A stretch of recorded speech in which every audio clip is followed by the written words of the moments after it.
Un tempo extraordinario como o que vivimos require dunha dedicación extraordinaria por parte da clase política.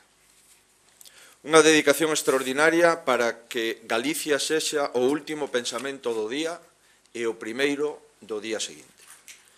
Podo testemuñar que así actuaron todos os membros do Goberno galego nos últimos anos e, por iso, quero comenzar esta intervención recoñecendo a entrega das 12 persoas que me acompañaron na legislatura máis dura da historia recente da autonomía. A Galicia autónoma de hoxe, a Galicia que vai por diante, maila todas as dificultades, é froito das súas achegas, das súas ideas e dos seus esforzos. Porén, todos vostedes saben que este non é un acto de homenaxe, senón de presentación das 8 persoas que teño encomendado no exercicio das miñas responsabilidades como presidente da Xunta a tarefa de gobernar para seguir construindo a Galicia que merecemos. Son consciente de que lle resultan caras coñecidas, a meirande parte, senón a totalidade. Caras coñecidas das mulleres e dos homes que acaban de tomar posesión dos seus cargos como membros do Goberno galego. E quixera explicar que é así por 3 razóns fundamentais. En primeiro lugar, porque sempre pensei e sigo pensando que a cargos de tanta relevancia non se pode chegar a aprender. Todos teñen experiencia na xestión do interese xeral e deciden seguila poñendo ao servizo de Galicia.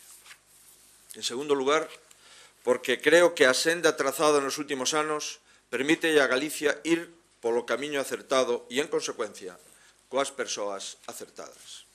E, en terceiro lugar, porque 6 das 8 persoas que hoxe me acompañan na tarefa de gobernar tamén o fixeron nas últimas eleccións autonómicas en destacados postos das listas respaldadas de forma mayoritaria polos galegos. Polo tanto, do mesmo xeito que a decisión amosada polos cidadáns nas urnas foi a continuidade de min mesmo, como presidente, entendo que tamén supuxo o aval e traxectoria do Goberno galego na pasada legislatura. En todo caso, sí considerei que merecía a pena realizar algunhas modificacións para emprender ese camiño que transcorre do rigor orzamentario ao crecemento, que, dende o mesmo día de hoxe, nos propoñemos alcanzar tal e como nos comprometimos diante dos cidadáns. En este sentido, hai 2 decisións que lles paso a comentar respecto ao novo goberno que segue sendo o máis reducido de todas as nacionalidades históricas e que xa lles avanzo que se seguirá disminuindo na súa estructura de segundo nivel. A primeira delas é o relevo ao fronte da Consellería de Economía e Industria. Tras unha legislatura como a que acabamos de rematar, na que a función de Javier Guerra foi crucial.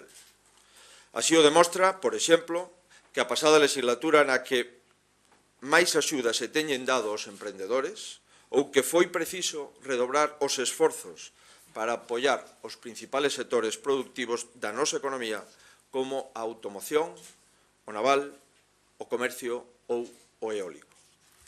Por iso eu quixera aproveitar esta intervención para agradecer o exemplo de Javier Guerra, unha persona que renunciou á comodidade dunha brillante traxectoria emprendedora para dedicar o seu tempo, os seus coñecementos e o seu esforzo a esa esperanza chamada Galicia. Teño a certeza de que seguirei contando co seu apoio en novas responsabilidades. Para asumir as súas competencias, busquei un relevo que aglutinara 3 condicións. Coñecemento teórico, e o profesor Conde o ten, coñecemento político, e como estreito colaborador meu na pasada legislatura tamén me consta que posúe esa cualidade, e en terceiro lugar, coñecemento económico. En este sentido, creo que tamén, neste requisito, teño dado coa persona axeitada, entre outras razóns, porque axudou o Goberno no eido da innovación e no eido da internacionalización durante meses de traballo humilde e discreto do novo conselleiro. Francisco Conde é un exemplo desa Galicia global que aspiro a consolidar na nosa terra, que permite a un rapaz de Monforte decidir libremente iniciar a súa trayectoria profesional en Madrid e desenvolver despois boa parte do seu potencial de volta a Galicia. Hai 4 días comprometí no Parlamento un programa de apoio para captar talento de fora e manter na terra o talento galego. Un primeiro paso deino en 2009 o recuperar a Francisco Conde da súa etapa na Universidade para Galicia. O segundo douno hoxe o pedirlle que siga aquí dando o mellor de si mesmo en novas responsabilidades.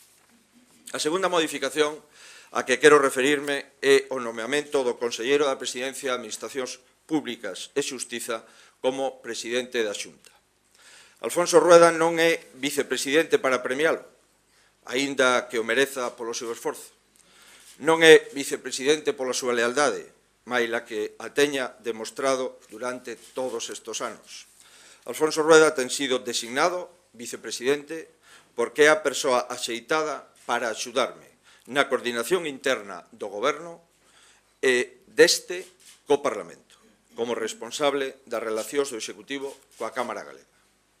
É unha decisión con este obxectivo eminentemente práctico pero tamén con un obxectivo evidentemente simbólico, que é elevar o rango da persoa que ostenta a interlocución entre o goberno lexítimo dos galegos e os seus máximos representantes, que son as deputadas e os deputados do Parlamento Autonómico. Señoras e señores, a este goberno pídolle e desexolle o mesmo que o anterior. Pídolle plena dedicación. Pídolle respeto ás siglas que representan, que son as siglas de Galicia. Pídolle humildade para vivir os acertos que consigan e para enmendar os erros que cometan. Pero tamén lles desexo sorte. Non porque considere que as súas responsabilidades se poidan delegar no azar, senón porque a precisa calquera persoa que, como eles, teñen retos moi difíciles que afrontar e moitos obstáculos para sortear, para superalos. Todos eses retos conflúen nun único obxectivo, que é común a todo o goberno galego, que é iniciar o crecemento e mesmo incrementado, como temos feito ata agora, co noso estado de benestar. Neste obxectivo está Rosa Quintana, coa que terei o meu primeiro despacho nesta nova etapa para afrontar dende xa os problemas do medio rural e do mar, en xeral, e dos gandeiros galegos e do sector lácteo en particular. Neste obxectivo está Beatriz Mato, que ten ante sí a importante labor de axudar na reducción das listas de desempregados e incrementar os servizos públicos do benestar adscritos á Consellería, así como seguir profundando no diálogo social. Neste obxectivo está a doutora Mosquera, que deberá seguir sorteando con eficiencia as dificultades intrínsecas o seu departamento e a que xa teño pedido que peche a legislatura con máis centros de saúde e con máis hospitais dos que recibe. Neste obxectivo está Jesús Vázquez, a quen xa lle teño solicitado de que siga axudando as próximas xeracións de Galicia para que sexan máis donas do seu destino cunha formación ampla e en liberdade. Nese obxectivo está Francisco Conde, que ten ante sí o reto de liderar a modernización económica de Galicia con máis apoio aos emprendedores, con máis innovación e con máis internacionalización. Neste obxectivo está Agustín Hernández, encargado de facer unha Galicia máis vertebrada e máis sostible, na que se reduzan as distancias entre os galegos e se protexan as cores azul e verde que caracterizan a nosa terra. Nese obxectivo está Elena Muñoz para seguir atopando a inspiración orzamentaria non en difíciles doutrinas económicas, senón no día a día das familias galegas que non gastan máis do que teñen e que pagan o que deben. En ese obxectivo está Alfonso Rueda, o que lle pido que siga modernizando a xustiza en Galicia, buscando espazos de cooperación entre administracións e que sirva de apoio a todos os seus compañeiros de goberno nas novas responsabilidades que hoxe asume. Presenteime ás eleccións o pasado 21 de outubro no compromiso de situar Galicia por riba de todo. Dende que os galegos me deron a súa confianza para gobernar, iso deixou de ser un lema para converterse na filosofía que inspire toda a nosa acción de goberno. E por iso, ante calquera dúbida que calquera de vos poda ter na xestión ordinaria dos próximos anos, pídovos que sempre elixades o camiño que sitúa a Galicia o primeiro. Moitas grazas. La periodista cando estive en aquel ano no Parlamento me ven con el Sí.